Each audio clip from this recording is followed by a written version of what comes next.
What is pareidolia? A flaw or an attribute? It's often touted by the haters and skeptics that people are just seeing things. Pattern recognition. What if being able to see patterns, to see faces in tree bark, to see figures in stone, what if that's a gift? What if we're actually seeing something important? Who's to say, really? Do we believe the materialistic, corporate, oil mongers, money-worshipping bastards? Do we believe those guys that never set foot in the forest? They always have their shoes tied. You can tell that the forest and these characters don't get along because the majority of them are allergic. They're allergic to nature. I've seen it time and time again. Those that hate the wild places, it's like looking into a mirror. You discover in those places what you bring with you in large part. But pattern recognition really isn't what I want to talk about. I mean, I know I just did this just like a couple days ago, but wow, I'm overwhelmed. I mean, in a good way. There are synchronicities taking place that are fascinating to me, and many of you have reached out to me in PMs and emails and left many kind words, and to all of those of you that did that, I'm really grateful. It encourages me that I'm on the right path, that we're disseminating the correct information. If it's helping people, and you guys are sharing that with me, I'm gonna keep doing it. Now, I think it was Raven Mad 66, Raven Mad something. One of you guys left a comment. I think actually there was two people that spoke to me about this, of having seen brownies. And I don't mean the yummy chocolate kind. No, I'm referencing the Scottish folklore brownie, closely related to the pixies. They might even be the same thing as a pixie. They're of the fairyland. They're of the people that live behind the veil, the hidden ones. It's becoming quite clear to me that these Sasquatch tree people that we're encountering in the forest are protectors, are guardians. They nurture. I'm beginning to think that some of these tree structures they're leaving in the forest are much along the lines of the megalithic stone structures that we see the world over. Quite a bit. It's quite well known from the Celts, as if they are subtly manipulating earth energy forces. Now, in one of my previous videos, I briefly mentioned triggers. I think it was Elaine Marie said that her and a friend of hers who was a law enforcement officer, they had seen a UFO, and she went in and drew a picture of it. Well, the next day, she totally forgot about it until she saw the picture, which then triggered the memories of the event. And she went in and drew a picture of it. Well, the next day, she totally forgot about it until she saw the picture, which then triggered the memories of the event. Whoa, come!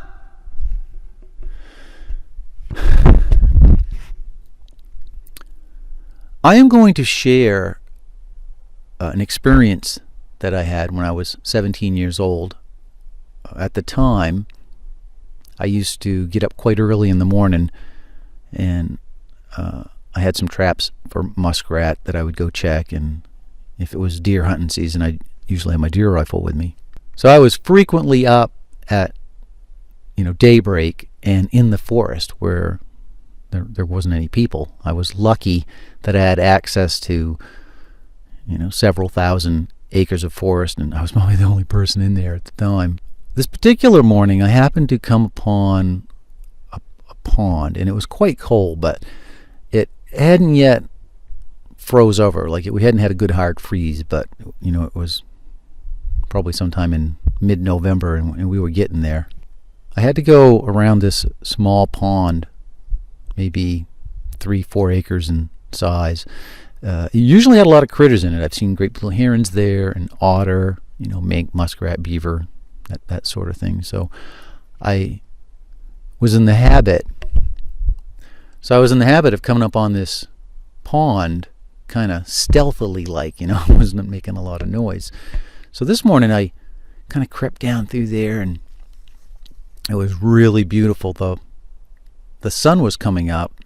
It hadn't quite come up yet, but it was that glow, that morning dawn glow, so I could see really well.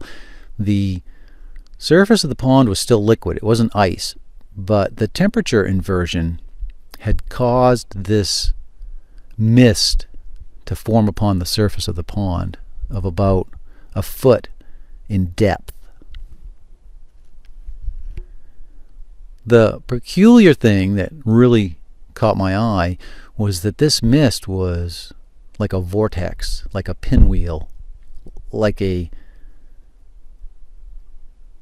this mist was like a vortex, a pinwheel, if you will, like a celestial galaxy spinning on its axes, and its axis was approximately the center of the pond. And this mist had curving radial arms swirling out. Now, when I first started watching the mist, it was fairly homogeneous. In other words, it was pretty consistent throughout the whole thing. It was just this kind of low-hanging fog, mist, whatever you want to call it, that was about a foot thick, and had quite a bit of substance to it. Like, it was quite thick. I mean, you would notice it just as it was. And as I started watching it, I think as the temperature increased, because the whole time I was there, the sun was, coming up, it started swirling, I guess, in a counterclockwise manner, if you were to flip it up and look at it horizontally.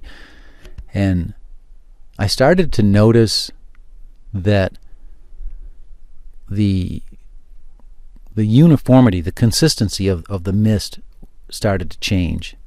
Like, it started to lump up, So there'd be areas where are thicker, and then there'd be areas where there'd be like less mist, or it got to the point where there was no mist.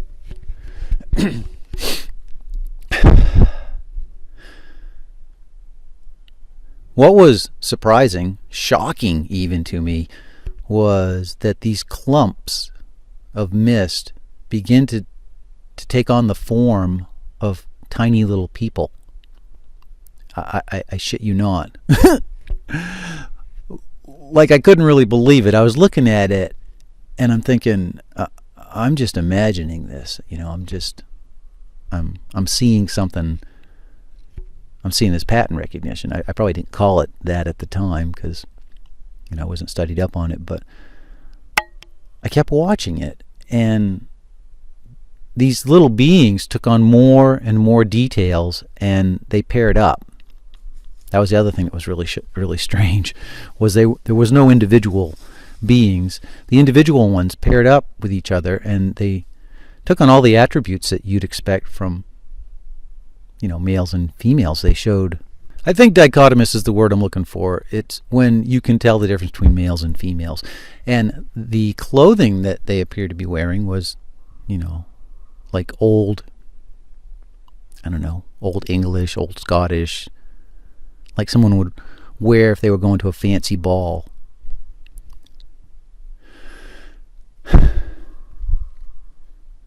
There wasn't any color visible. They were the color of mist, but these things looked like people. They were little people. There's just this.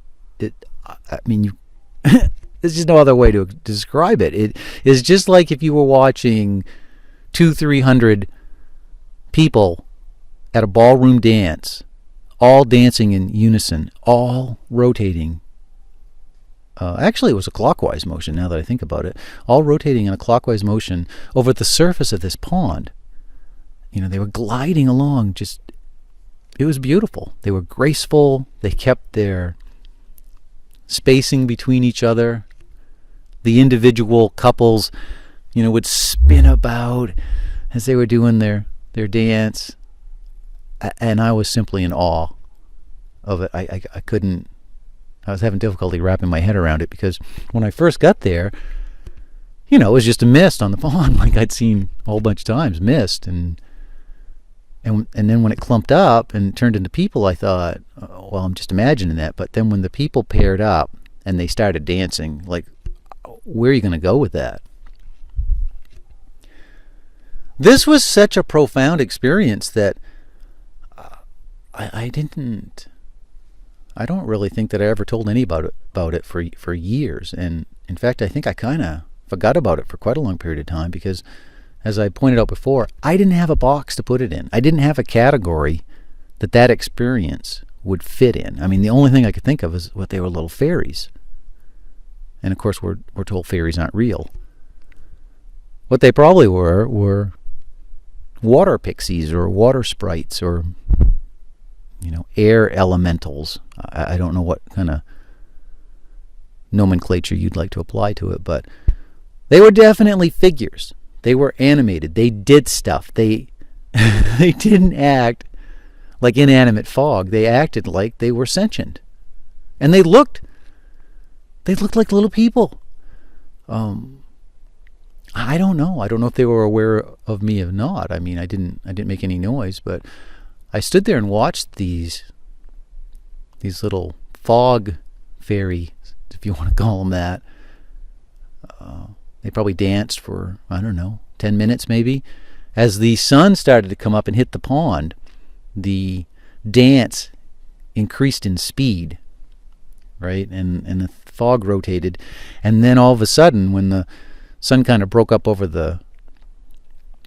this pond was kind of like in a little shallow valley. So when the sun had gotten high enough that it actually started to hit the edge of the pond, the dance kind of just dissipated. Quite quickly, probably within the space of a minute or two. They never stopped dancing, but they just kind of disappeared. They just kind of vanished. So the other day, when Mad Raven and somebody else, both within a day or two of each other, told me that they had seen brownies, and I think Mad Raven said that someone was there as well. So there were two people that observed this little brownie creature. Apparently had large eyes, and the expression was that, it was like shocked when it saw these humans looking at it, and it ran off super fast. This is consistent with brownie folklore. They are extremely shy, and they do everything they can to not be seen. They do not like being seen. This is one of those little wrinkles in the Bigfootery thing that the apers, the people that think these things are physical, Gigantopithecus, Neanderthal, hybrid, something or other, they'll ignore these.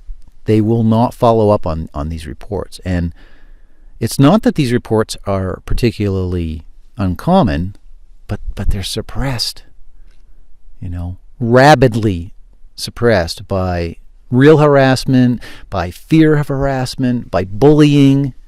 You don't have to look far to see these characters trying to bully people.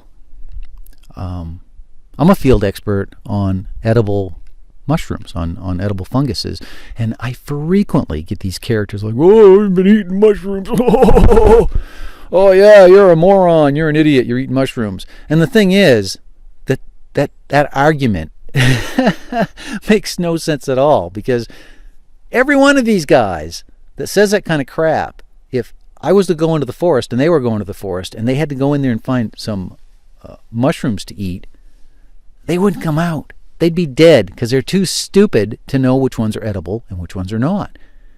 In short, they don't know what the hell they're talking about, but they're very quick to label a derogatory term onto me because they don't like what I'm saying, based on the fact that I actually do have an ability to go into the forest and interact with the funguses.